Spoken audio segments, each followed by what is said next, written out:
자, 지난주 말씀 잠깐 돌아봅니다. 자, 6장 마지막 부분에 가면 모세는 계속 자기는 입이 둔해서 못 갑니다. 이렇게 얘기를 하죠. 인생의 후렴구 다 있어요. 안 됩니다, 못합니다가 내 인생의 후렴구가 되지 않아야 합니다. 이런 얘기 하지 마십시오. 하나님 하십니다. 아멘? 하나님 하십니다. 나는 순종합니다. 저는 갑니다. 내 계산으로 답이 안 나오지만 하나님 말씀하시면 저는 갑니다. 늘 이렇게 말을 해야 돼요. 우리가 할 수 없는 이유가 수십 가지 있을지 몰라도 하나님은 우리를 보내시는 이유는 수백 가지가 된다. 다 대책 세우고 보내는 거니까 믿음으로 가면 됩니다. 자, 1절에 보면 하나님이 말씀하셨어요. 모세에게 내가 너를 바로에게 신이 되게 하겠다 이렇게 말씀하시거든요. 이 말의 의미는 이겁니다. 하나님은 모세가 상대할 바로가 어떤 존재인가를 알고 계셨다는 말입니다. 바로가 자기 신이라고 하니까 신과 신이 붙어야 되니까 하나님이 모세를 신이 되게 하겠다 이렇게 말씀하신 거죠. 무슨 의미입니까? 하나님이 다 알고 있다는 얘기입니다. 상황이 어떤지 가서 만날 사람이 누군지 다 알고 계세요. 여러분, 하나님이 여러분을 보내실 때 절대로 대책 없이 무조건 가라고 하시지 않는다는 거 믿으시기를 바랍니다. 여러분, 모세가 처음 주님의 부름을 받았을 때 제일 가기 싫은 데가 누굽니까? 바로한테 가는 거잖아. 왜냐하면 바로한테 가면 잡혀서 죽으니까요. 근데 하나님이 모세를 불렀을 때 언제였어요? 바로가 죽은 다음이었어요. 죽은 이듬해 하나님 불렀어요. 뭔 얘기인가? 다 안다는 얘기입니다. 무대뽀로 보내는 분이 아니에요. 여러분, 회사에서 사람을 출장 보내도 무대뽀로 보냅니까? 다 약속해놓고 보내는 거예요. 가서 그냥 시키는 대로 하면 되는 거죠. 그러니까 하나님이 가라고 할 때는 믿음으로 가면 됩니다. 예. 자, 2절을 보면 하나님이 모세와 아론에게 바로를 설득하라 이렇게 말하지 않고 뭐라고 말씀하십니까? 말해라. 하나님이 주신 말을 가서 전하기만 해라 이렇게 말씀을 하세요. 여러분, 자녀 설득할 수 있습니까? 우리 시대 아이 생각은요, 우리 시대하고는 달라요. 완전히 다른 세상에 사는 애들입니다. 우리 설득 못 시킵니다. 누가 설득시킵니까? 성령님이 설득시킵니다. 그걸 기도해야 됩니다. 모든 인간은 사실은 하나님 앞에 어떤 시대의 가치와 사상을 갖고 있어도 성령님은 설득할 수가 있습니다. 믿고 가시기 바랍니다.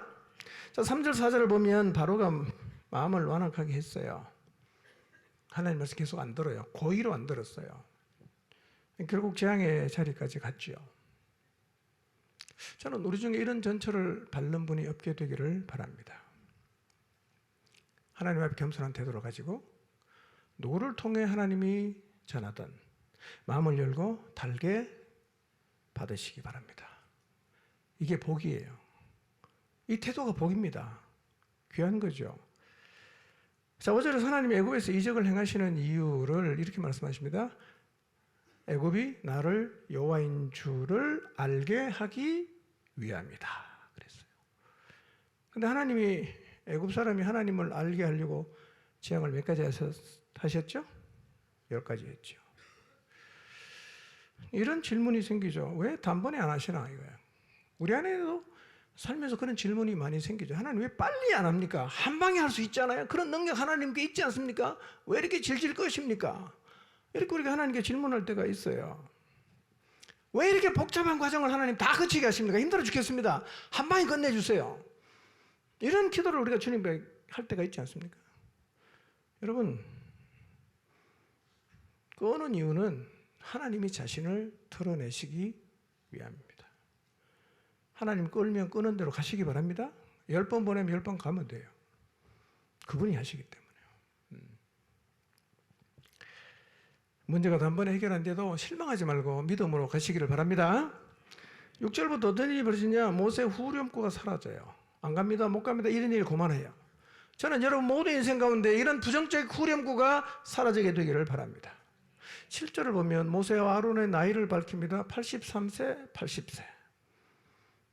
왜 밝힐까요? 사실은 출애굽의 역사는 혈기왕성한 젊은이도 감당하기 힘든 일이에요.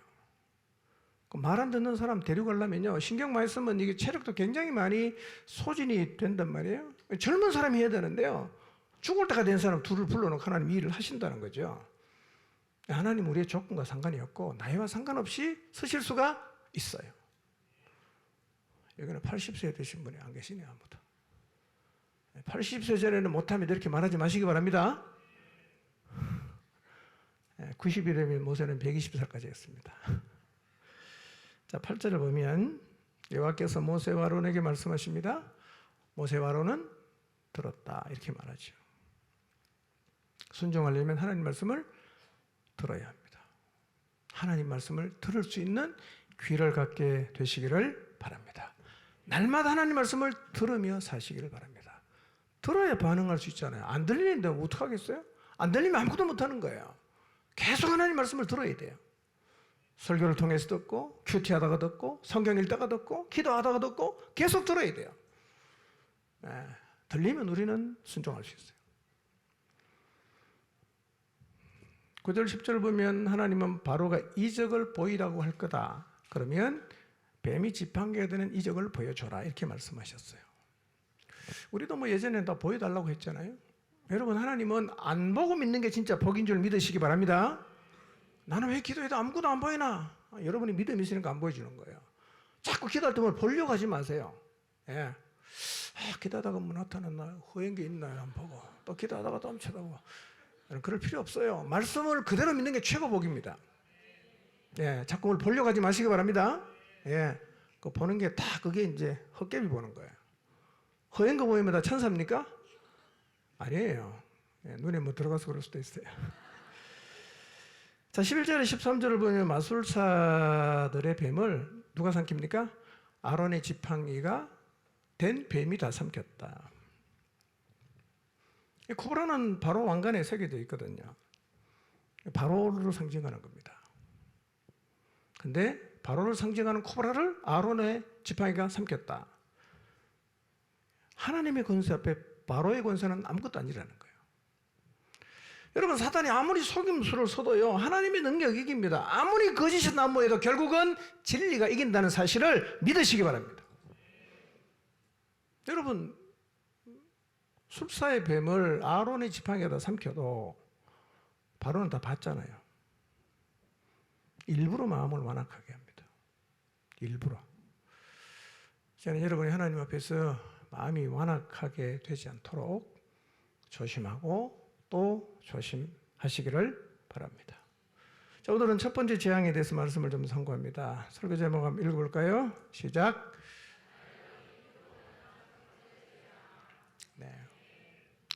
여러분, 설교는요, 오늘 어떤 얘기 하나 보자, 이런 태도는 나쁜 태도예요. 하나님 말씀하십시오. 종이 듣겠습니다. 이런 태도여야 합니다. 뭔 얘기 하나 한번 들어보자. 여러분, 이런 태도를 고쳐야 됩니다. 그게 마음의 문제가 있어요. 마음의 문제가. 그게 표정으로 나타나요. 제가 자꾸 이런 얘기 하는 이유는요, 바로 얘기를 하다 보니까 이런 얘기를 자주 하는데요. 여러분, 말씀을 달게 안 받으면 참 이거는 비극입니다. 말씀을 달게 안 받으면 비극이에요. 올 이유가 없어요. 자, 1절 한번 읽어볼까요? 죄송합니다. 14절. 시작. 여호와께서 모세에게 이르시되 바로의 마음이 완강하여 백성 보내기를 거절하는도다. 자, 아론의 지팡이가 뱀으로 변하고 아론의 지팡이가 뱀을 다 삼켰지만 바로는 마음을 완강하게 합니다. 그리고 못 본 척해요. 못 본 척합니다. 자, 13절에도 보면 바로의 마음이 완악했다, 이렇게 표현합니다. 3절을 보면 4장 3절을 보면 하나님이 바로의 마음을 완악하게 했다, 이렇게 표현을 해요. 그러니까 이 10가지 재앙을 내리는 중에서 바로에 대한 표현이 어떤 때는 하나님이 완악하게 했다, 어떤 때는 바로가 마음을 완악하게 했다, 이렇게 표현을 하는데요. 그렇게 달리 표현을 하지만 의미는 똑같습니다. 하나님은 절대로 고의로 사람의 마음을 완악하게 만들진 않아요. 여러분, 고의로 완악하게 만들어 놓고 완악하다고 벌 주면 그거 하나님이 나쁜 분 아니에요?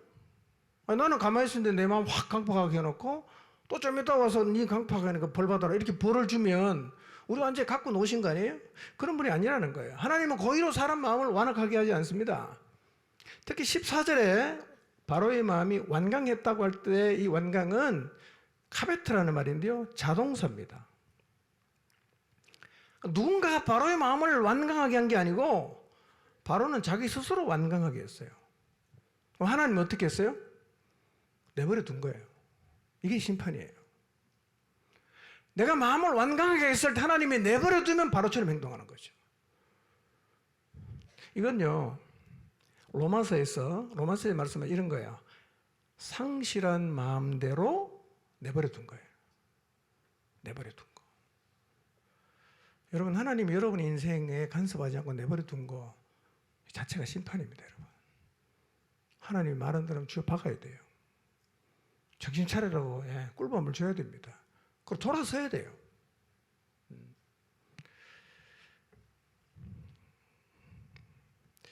바로는 스스로 마음을 완고하게 해서 하나님을 대적합니다. 못 본 척 하는 거죠. 그런데 이 바로의 완악함이 우리에게도 있을 수 있어요. 나는 하나님 말씀 앞에 어떤 태도를 보이고 있는지 한번 스스로 잘 돌아보십시오. 들으려는 마음이 있는가? 듣지 않을 이유를 찾고 있는가? 아무 생각 없이 듣고 있는가? 여러분, 들으려는 간절한 마음이 있는 게 최고 복이에요. 그럼 그 말씀이 나를 변화시켜요.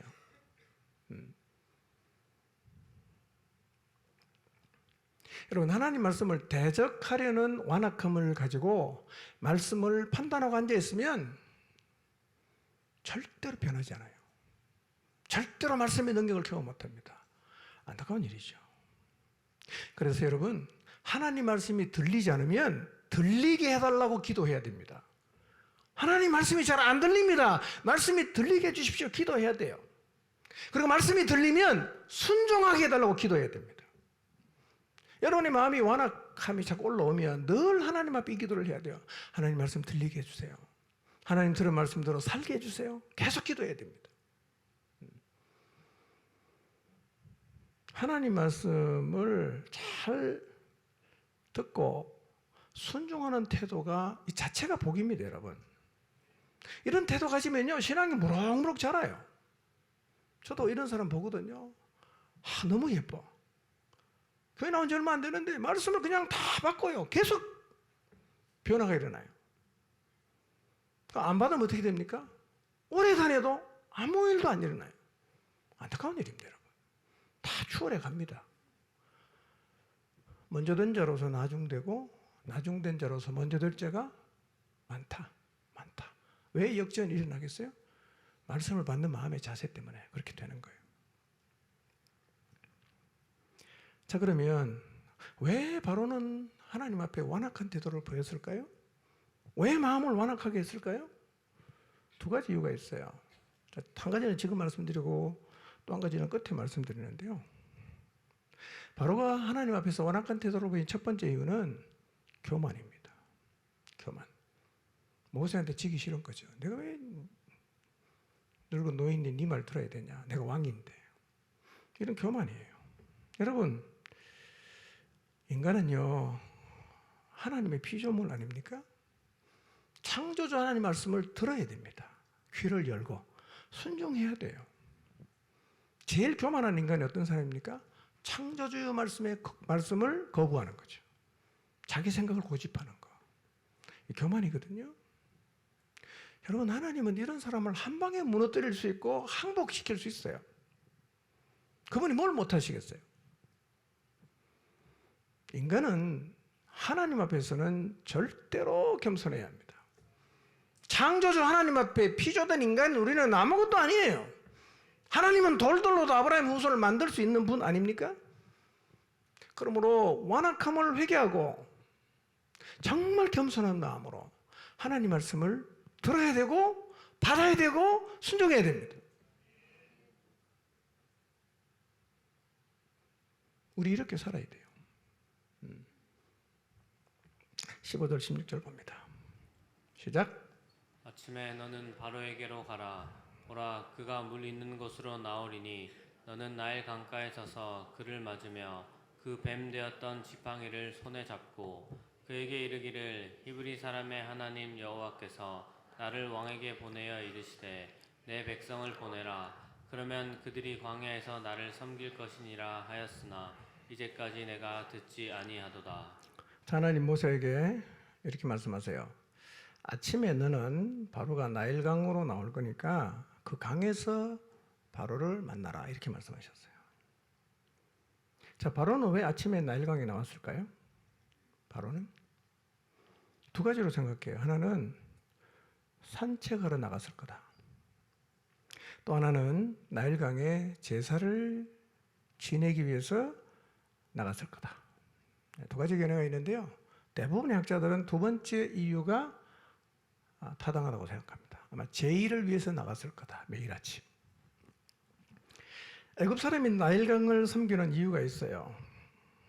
나일강은 길이가 6,695, 청량하는 방법에 따라 좀 달라. 6,650, 7,000km 다 다른데요. 이 나일강은 아마존강이 기냐, 나일강이 긴가? 서로 의견이 많은데요. 대개는 나일강이 세계에서 제일 긴 강이라고 생각합니다.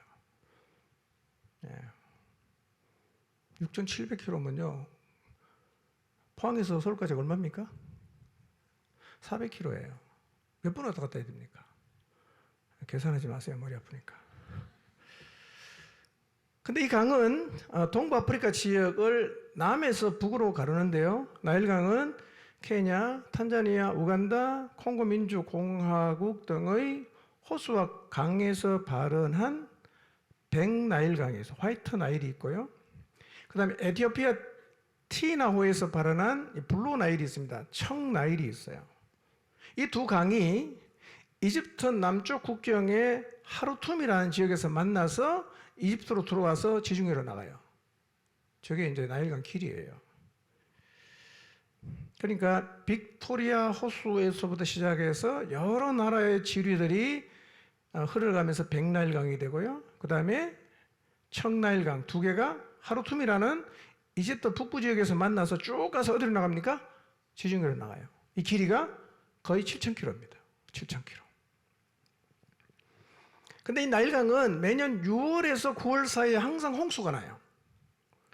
10월이 되면 물이 다 빠져나가는데요. 이 강이 범람하면서 상류부터 계속 끌고 내려온 검고 기름진 양질의 토양을 남깁니다. 그러니까 범람하고 나서 농사를 지으니까 농사가 너무 잘 되는 거예요.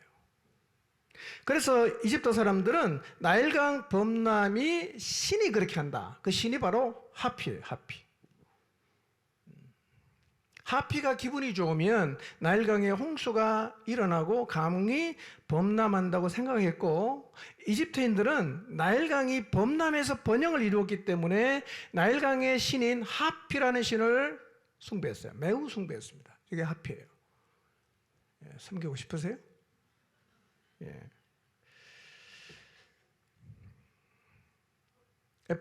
바로가 다스리던 시대에는 주기적으로 강물이 이제 범람을 하면 감사하는 뜻으로 신에게 예물을 바치고 축제도 행했어요.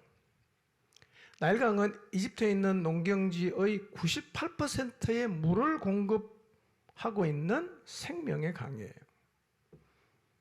나일은 애굽을 애굽되게 하는 강이에요. 그러니까 나일이 이집트의 선물이 아니라 이집트가 나일의 선물이에요. 그만큼 나일강이 차지하는 비중이 컸다는 거죠. 애굽 사람들은요, 나일의 신인 하피가 이집트의 풍요를 가져다 준다고 믿었어요. 그러니까 이 왕이 매일 나일강에 나가서 신에게 제사를 한 거예요. 그런데 이 나일강이 무너지는 거예요. 무너지는 거죠. 그들이 가장 믿고 그들에게 풍요를 가져다 준다고 믿었던 나일을 치심으로 애굽인들을 살게 하는 것이 하피라는 신이 아니라 누구다? 하나님이라는 것을 보여주는 것이 물이 피로 변하는 기적의 의미란 말이에요. 자, 17절 18절 시작. 여호와가 이같이 이르노니 내가 이로 말미암아 나를 여호와인 줄 알리라. 볼지어다 내가 내 손에 지팡이로 나일강을 치면 그것이 피로 변하고 나일강의 고기가 죽고 그 물에서는 악취가 나리니 네. 애굽 사람들이 그 강물 마시기를 싫어하리라 하라. 자, 하나님 모세에게 말씀하세요. 내가 내 손에 지팡이로 나일강을 치면 그 강이 피로 변한다. 그 나일강의 고기가 죽고 물에서는 악취가 나고 애굽 사람들이 그 강물을 먹지 못하게 될 거라고 말씀을 하시는데요. 자, 이 나일강을 친 지팡이가 누구 지팡이입니까? 17절, 18절 잘 보세요. 17절에 내가 이로 말미암아 나를 여호와인 줄 알리라. 볼지어다 내가 내 손에 지팡이로 나일강을 치면 그것이 피로 변한다고 했는데 내가 누구지요? 누군가요? 잘 모르겠어요? 하나님? 하나님이면 이렇게 말하면 안 되죠. 하나님 직접 하면 되잖아. 모세 지팡이에요. 네 지팡이를 가지고 나일강을 치면 피로 변한다 이렇게 말씀하세요. 여러분 애굽의 재앙을 내리고 하나님을 드러내는 과정을 보면 어떨 때는 모세 지팡이, 어떨 때는 아론 지팡이에요. 4장 2절을 보면 처음 이적을 행할 때 모세 지팡이가 뱀이 됐어요. 그 다음에 여기 이스라엘 백성에게 와서 그 표적을 보일 때는 그때 누구 지팡이냐면 아론의 지팡이에요. 그리고 17절에 나와 있는 지팡이는 누구 지팡이라고요? 모세 지팡이야. 자, 19절 한번 보겠습니다. 19절 시작. 여호와께서 또 모세에게 이르시되 아론에게 명령하기를 내 지팡이를 잡고 내 팔을 애굽의 물들과 강들과 운하와 못과 모든 호수 위에 내밀라 하라. 그것들이 피가 되리니 애굽 온 땅과 나무 그릇과 돌 그릇 안에 모두 피가 있으리라. 자, 여기는 누구 지팡이입니까? 아론의 지팡이에요. 그러니까 모세 지팡이로는 강을 치고 아론의 지팡이로는 여러 물들 호수를 향해서 내밀라 이렇게 말했어요. 그러니까 무슨 얘기를 하려고 하느냐 하면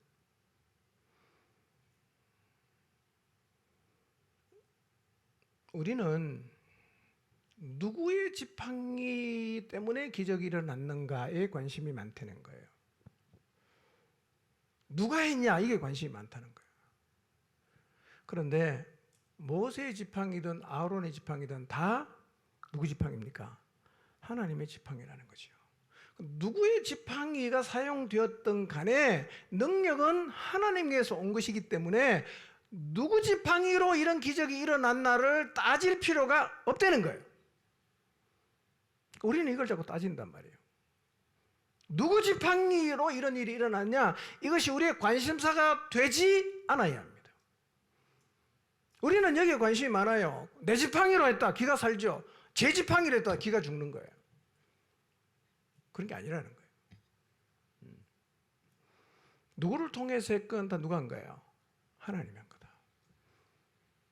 그러니까 여러분 누구 지팡이로 이런 기적이 일어났는가? 누가 이런 놀라운 일을 행했는가? 사람에게 집중할 필요가 있다 없다? 없다는 거예요. 기죽을 필요도 없어요. 기살 필요도 없어요. 다 하나님이 하신 거예요. 자, 3장 고린도전서 3장 6절 7절 봅니다. 시작. 나는 심었고 아볼로는 물을 주었을 때 오직 하나님께서 자라나게 하셨나니 그런즉 심는 이나 물 주는 이는 아무것도 아니로되 오직 자라게 하시는 이는 하나님뿐이니라. 자, 심는 이가 중요합니까? 물 주는 이가 중요합니까? 둘 다 아무것도 아니라는 거예요. 누구만 중요합니까? 자라게 하시는 하나님만 중요하다 이렇게 말하는 거예요. 우리는 다 하나님의 도구예요. 도구. 예. 자, 여러분 하나님이 나일강이 피가 되게 하시니까 나일강 고기가 죽었어요. 물에서는 악취가 납니다. 애굽 사람이 나일 물을 못 마시게 되었는데 이게 이제 하나님이 나일강의 하피신을 심판하신 것인데요. 자, 보세요. 애굽 사람들은 나일이 그들에게 풍요를 가져다 주었다고 믿었어요. 그래서 나일의 신 하피를 숭배하고 있는데 하나님은 지금 뭘 말씀하시고 있냐면 니네들을 풍족하게 살게 했던 근본이 하피가 아니라 누구다? 하나님이다. 이걸 말씀하시는 거예요. 예. 하나님은 우리가 우리의 삶을 지탱하게 하는 근본으로 생각하는 것은 치십니다.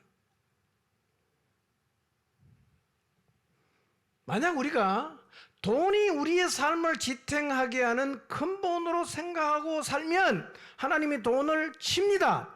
뭐 때문에?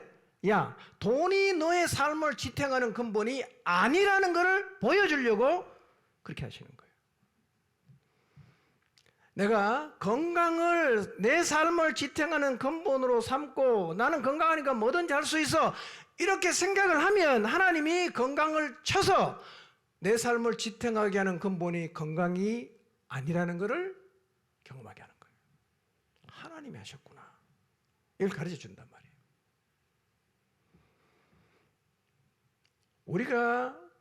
우리가 갖고 있는 능력을 그 능력이 내 삶을 지탱하는 근본으로 생각하고 살아가면 하나님은 내 능력으로 할 수 없는 아주 무력한 자리에 세우십니다. 그래서 내 능력이 내 삶을 지탱하는 근본이 아니라는 걸 깨닫게 하는 거예요. 여러분, 우리가 살고 있는 세상은 돈이면 다 되는 세상 아닙니까? 난 돈이면 다 할 수 있어. 난 돈 많이 갖고 있어. 이러면 하나님이요, 돈 주고 먹고 싶은 병에 딱 걸리게 합니다. 그 병에 딱 걸리면요, 아하, 돈이 내 삶을 지탱하는 근본이 아니네? 하나님이 내 삶을 지탱하게 하는 근본이네? 이걸 깨닫게 한다는 거예요. 여러분, 내 인생을 지탱하는 근본은 내게 있지 않아요. 아멘입니까? 내게 있지 않아요. 하나님이 심판하셔서 이것을 이럴 때 그때 우리가 깨달아요. 아하, 이게 내 삶을 지탱하는 근본인 줄 알았는데 아니네? 하나님이 근본이시네? 이걸 깨닫게 된단 말이에요.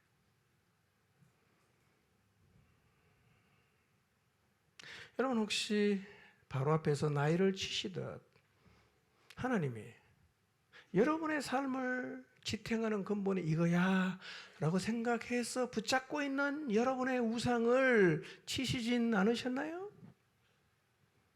그때 우리가 보여야 할 태도가 있어요. 그때 완악하면 안 돼요. 바로는 완악했어요. 그때 우리는 깨달아야 됩니다. 아, 이게 내 삶의 근본이 아니구나. 하나님이 내 삶을 지탱하는 근본이구나. 이거를 깨달아야 된다는 거예요. 그런데 이런 자리에서 바로처럼 마음을 완악하게 하면 점점 더 강한 재앙의 자리로 가는 거예요. 첫째 재앙, 둘째 재앙, 셋째 재앙 계속 가는 거죠.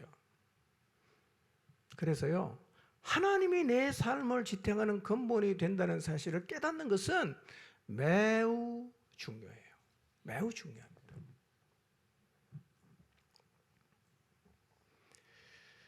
근데 이거를 깨닫게 하는 곳이 어디냐? 교회란 말이에요.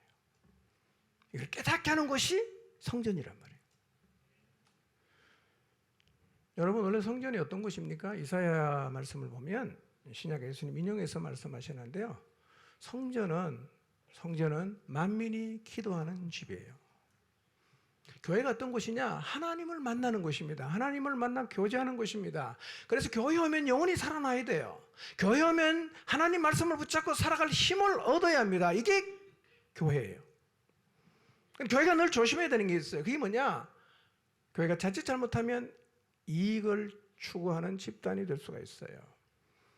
여러분, 교회 와서 하나님과의 교제에 관심이 없고 이익을 추구하면 그게 변질이에요. 변질이에요.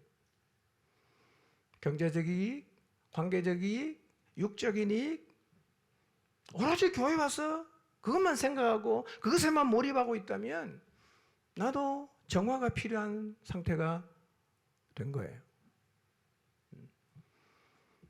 여러분, 주님 이 땅에 계실 때 이렇게 변질된 성전을 보시면서 너무 아파하십니다. 그리고 거의 난동 수준으로 들어가서 성경 완전히 뒤엎어버렸습니다. 이게 아니라는 거예요. 이게 성전이 아니라는 거죠. 그래서 주님 어떻게 하십니까? 매매하는 자들을 다 내쫓아요. 돈 바꾸는 자들의 상과 비둘기 파는 자들의 의자를 다 둘러엎었습니다. 이거는 뭐 점잖게 말을 하는 게 아니라 행동으로 완전히 성전을 엉망 만들어버렸습니다. 그리고 이렇게 말씀하십니다. 내 집이 기도하는 집이 되어야 하거늘 너희가 강도의 소굴을 만들었다. 이렇게 말씀하시는 거예요. 여러분, 교회는 육적인 이익을 추구하는 곳이 되면 변질된 거예요. 영혼이 살아나야 돼요. 하나님을 만나야 돼요. 하나님과 교제해야 돼요. 이게 교회입니다. 다른 게 목적되면 안 됩니다, 여러분. 그래서 누구든 교회에 오면 우리의 삶을 지탱하게 하는 근본이 하나님이구나, 이거를 깨닫고 하나님을 내 삶의 근본으로 삼고 모든 우상 다 내려놓고 살아가게 되어야 합니다. 이게 살아있는 거예요. 예. 여러분, 물론 우리가 하나님의 가족으로 공동체로 사니까 서로 돕고 섬기는 일은 자연스럽게 일어나요. 그 잘못됐다는 얘기 아닙니다. 아니 뭐 여러분의 오빠가 가게 하면 그거 안 팔아주겠어요? 뭐 당연한 거죠, 그게요. 그게 문제가 있다는 얘기가 아니라 목적은 하나님을 만나는 것에 있어야 되고, 교회 나오면 하늘 소망을 두고 살아가야 된다는 거예요. 뭐 가족이니까 도울 수 있어요. 도와줘야 돼요. 그러나 그것이 절대로 목적이 되면 안 된다는 거예요. 목적이 됐다면 내가 변질됐구나 깨달아야 돼요. 19절 갑니다. 시작. 여호와께서 또 모세에게 이르시되 아론에게 명령하기를 내 지팡이를 잡고 내 팔을 애굽의 물들과 강들과 운하와 못과 모든 호수 위에 내밀라 하라. 그것들이 피가 되리니 애굽 온 땅과 나무 그릇과 돌 그릇 안에 모두 피가 있으리라. 자, 19절을 잘 보세요. 나일강만 피로 변한 게 아니에요. 뭐까지 피로 변했죠? 애굽의 물들, 강들, 운하, 못, 모든 호수. 딱 남은 게 뭐예요? 지하수야. 지하수에는 다물로 변했습니다. 이런 얘기입니다. 하나님의 권능이 미치지 않는 곳이 없다는 겁니다. 하나님이 역사하시면 예외 없이 그 권능은 모든 곳에 미친다는 얘기입니다. 20절 21절 봅니다. 시작.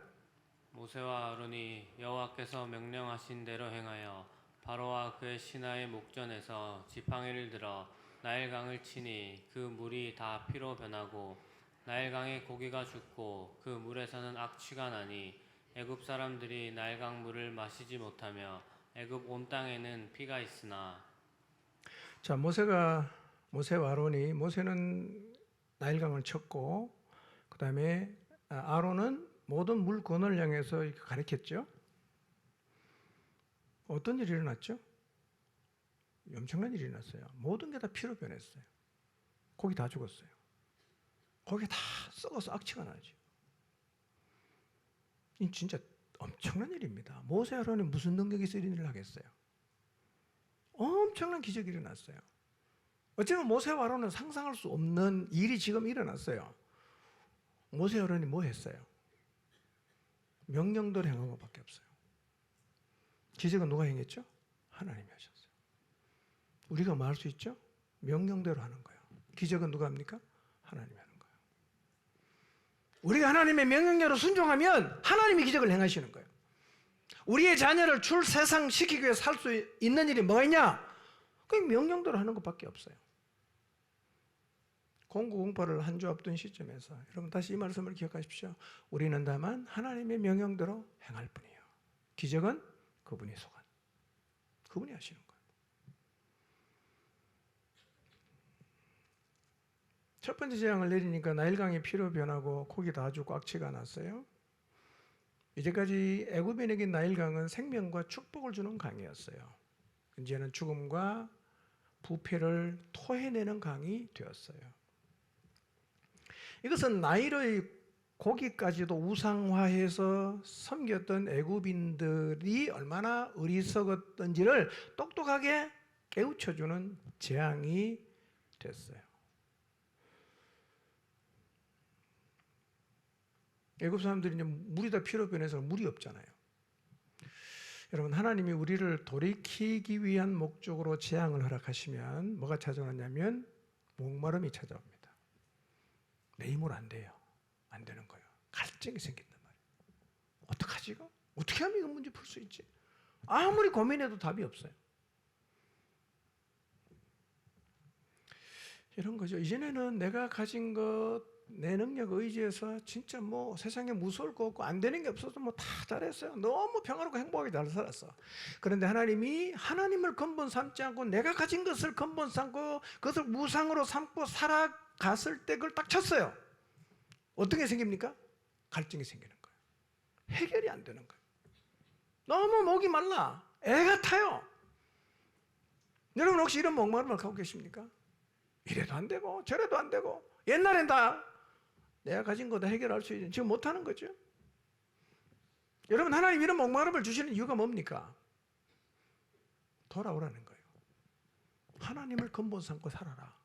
네가 갖고 있는 가족 근본 삼고 살지 말고 그거 내려놓고 하나님을 인생의 근본 삼고 살아라. 돌이켜라. 하나님이 돌아오라고 부르시는 거죠. 안 돌아가면 목마름이 점점 더 심각해집니다. 안 돌아가면. 자, 22절 볼까요? 시작. 애굽 요술사들도 자기들의 요술로 그와 같이 행함으로 바로의 마음이 완악하여 그들의 말을 듣지 아니하니 여호와의 말씀과 같더라. 자, 애굽 요술사들도 자기들의 요술로 물을 피로 만들었어요. 어떻게 만들었을까요? 아마 소량의 물, 마술은 더 속이는 거니까요. 눈을 속였든지 아니면 무슨 약품을 넣었든지 붉은색 물감을 풀었든지 하여튼 뭐 물을 피로 만들었을 거예요. 근데 이거는 하나님의 능력을 흉내낸 잡술에 불과하지요. 지금 애굽인에게 필요한 게 뭡니까? 물이 피가 되는 게 아니라 피로 된 물을 물로 만드는 게 필요해. 근데 뭐 기껏 한다는 게 뭐죠? 온 세상이 다 세상에 물이 피가 되는데 물을 또 피로 만드는 일밖에 할 수 없었어요. 자, 그런데 바로의 태도를 보면 마음을 탁 닫고 있으니까 마술사가 행한 그 작은 거짓된 속임수를 보고 우리도 할 수 있네. 이렇게 하나님께 항복을 안 하는 거예요. 고의적으로 안 하는 겁니다. 우리도 할 수 있네. 지금 바로가 왜 이럴까요? 왜 이럴까요, 바로가?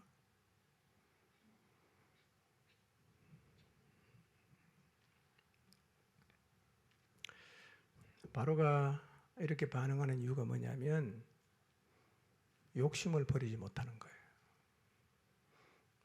바로가 갖고 있는 욕심이 뭐죠? 60만 노예를 내보내고 싶은 거예요. 근데 만약에 그거 기적 앞에 만약에 바로가 꺾이면 뭘 해야 되죠? 60만 내놔야 돼요. 내놓기 싫은 거예요. 욕심을 탁 갖고 있어요. 그러니까 이 욕심을 포기를 못해서 하나님의 기적을 보고도 마음을 완악하게 하는 겁니다. 여러분 하나님을 대적하면 재앙은 점점 커집니다. 인간은 결국은 하나님께 행복해요. 돌아오는 시간이 늦으면 매를 볼 뿐입니다. 제가 인생을 살아보니까요.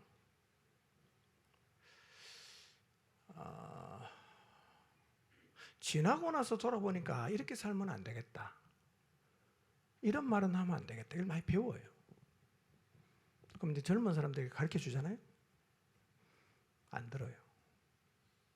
자기도 실수를 해보겠다는 거죠. 자기도 구덩이에 빠져보고 깨닫겠다는 거죠. 이게 지혜입니까? 어리석은 겁니다. 그렇게 할 이유가 뭐가 있어요? 구덩이 있는 가르쳐주면 피해가야 되고 높이 있는 거 알면 그걸로 안 가야 되는데요.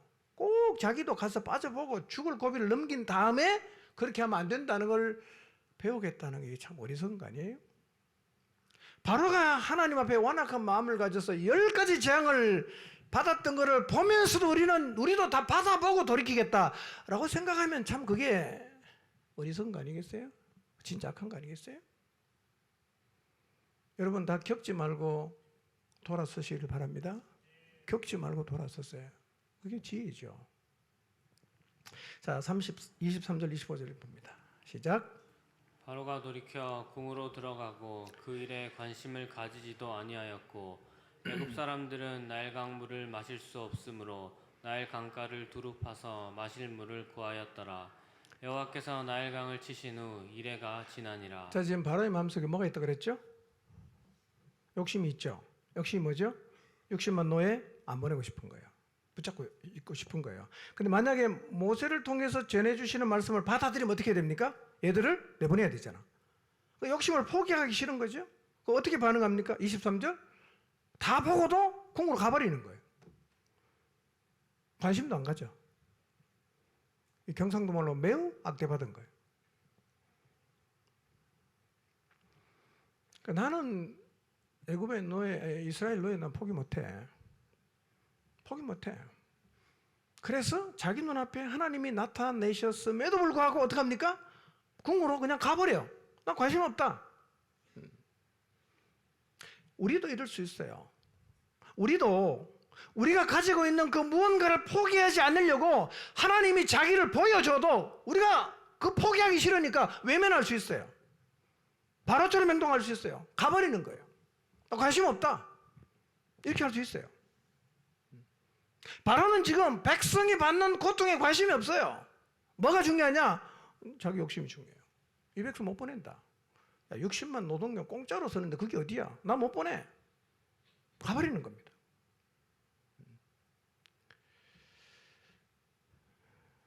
내 안에 놓고 싶지 않은 욕심이 뭐가 있나? 그거를 붙잡기 위해서 나도 바로처럼 의도적으로 하나님 앞에서 완악한 마음을 갖고 있지 않는가를 돌아볼 필요가 있어요.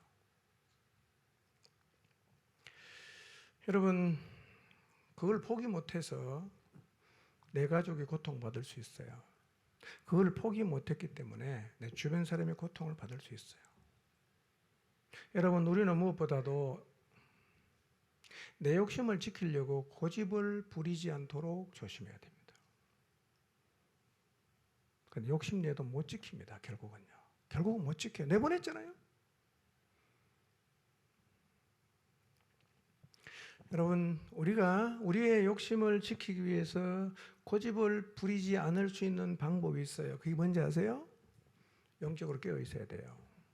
성령 충만함을 입어야 돼요. 성령 충만함을 입어 성령의 지배를 받으면 욕심 내려놓을 수 있어요. 성령의 지배를 받으면 자아를 죽일 수 있어요. 그래서 고집이 없어집니다. 우리가 하나님 말씀은 목숨 걸고 고수해야 되지만 내 욕심을 지키려고 고집을 부리지는 않아야 됩니다. 어리석은 거예요. 기억하십시오. 그래도 욕심 못 지킵니다. 못 지킵니다. 지금 하나님이 바로에게 자기를 나타내고 있지 않습니까? 네 삶의 근본은 나 일이 아니고 나야. 하나님 자기를 보여주고 있잖아요. 그럼 어떻게 해야 되죠? 바로는 겸손하게 반응해야죠. 겸손하게 반응해야죠. 오늘 우리의 삶 가운데 하나님이 자신을 드러내시고 내가 살아있다 이걸 보여주시면 우리도 우리 욕심을 내려놓고 하나님에게 관심을 가지고 하나님에게 반응해야 돼요. 이게 바른 자세입니다. 이게 복받을 태도예요. 바로처럼 하나님의 일하심, 하나님이 자신을 나타내시는 자리에서 돌아서 가지 마시기를 바랍니다. 그건 재앙을 보는 거죠. 여러분, 하나님 말씀에 무관심하지 마십시오. 공동체가 가는 길에 무관심하지 마십시오. 내 삶에서 하나님이 하시는 역사에 무관심하지 마십시오. 하나님께 관심을 가지고 겸손하게 반응하시기를 바랍니다. 그게 사는 길이죠. 24절 말씀도 그거죠. 하나님의 재앙에 하나님이 자신을 나타내셨음에도 불구하고 욕심을 지키기 위해서 무관심한 반응을 보이면 우리의 삶에 갈증이 옵니다. 갈증. 24절 이렇게 말하죠. 나일 강가를 두루 파서 마실 물을 구하였더라. 이렇게 끝나요. 구하였더라로 끝나는 거예요. 물을 얻었다 그런 얘기 말 안 하죠? 구하였더라. 여러분, 여기 두루 팠다는 말은 집요하게 물을 구하기 위해서 노력을 했다는 말이에요. 하나님으로 인해 오는 재앙은요, 우리가 노력해도 쉽게 해결이 안 돼요. 해결 안 됩니다. 하나님께 나와야 해결되는 거예요. 이 목마름을 해소하려고 하면 하나님에게 합당한 반응을 보여야 합니다. 합당한 반응이 뭡니까? 욕심 내려놓고 우리의 삶을 지탱하시는 근본이 하나님이라는 사실을 기억해야 돼요. 그분께 나가야 돼요. 그럼 갈증 사라집니다. 혹시 인생의 갈증, 목마름을 느끼고 계십니까? 요한복음 7장 37절 38절 읽어봅시다. 시작. 명절 끝날 곧 큰 날에 예수께서 서서 외쳐 이르시되 누구든지 목마르거든 내게로 와서 마시라. 나를 믿는 자는 성경의 이름과 같이 그 배에서 생수의 강이 흘러나오리라 하시니. 예수님이 서서 외쳐서 말씀하시죠. 큰 소리를 얘기했습니다. 누구든지 목마르거든 내게로 와서 마셔라. 이렇게 말씀해요. 나를 믿으면 성경의 이름과 같이 그 배에서 생수가 강처럼 흐른다. 갈증 안 느끼죠. 주님께로 오셔서 주님이 주시는 생수를 마시기를 바랍니다. 여러분, 바로는 이스라엘 사람을 노예로 계속 붙잡아 두려는 욕심 때문에 의도적으로 하나님 말씀을 불순종하지요. 하나님 외면하지요. 보고도 궁으로 들어가 버립니다. 뭐 자기는 왕이니까 어디 가서 뭐 알아서 물 구해 오겠지만 그 때문에 누가 고통받습니까? 모든 백성이 고통을 받잖아요. 바로는 자기 욕심을 지키기 위해서 하나님 앞에 무심한 태도를 보이는 길을 선택했어요. 그러나 우리의 삶을 지탱하는 근본은 하나님이시고 내가 욕심을 부려도 그것으로 내 삶을 지탱할 수 없다는 사실을 잊지 마시기를 바랍니다. 우리가 욕심을 내서 끝까지 지키려고 하는 그 우상은 하나님 반드시 가져갑니다. 그걸 가져가야 우리가 하나님께 돌아가기 때문에. 하나님 앞에서 욕심과 교만을 불순종을 내려놓고 다시 하나님 앞에 합당한 반응을 보이고 순종의 길을 선택하시기를 주님의 이름으로 축원합니다.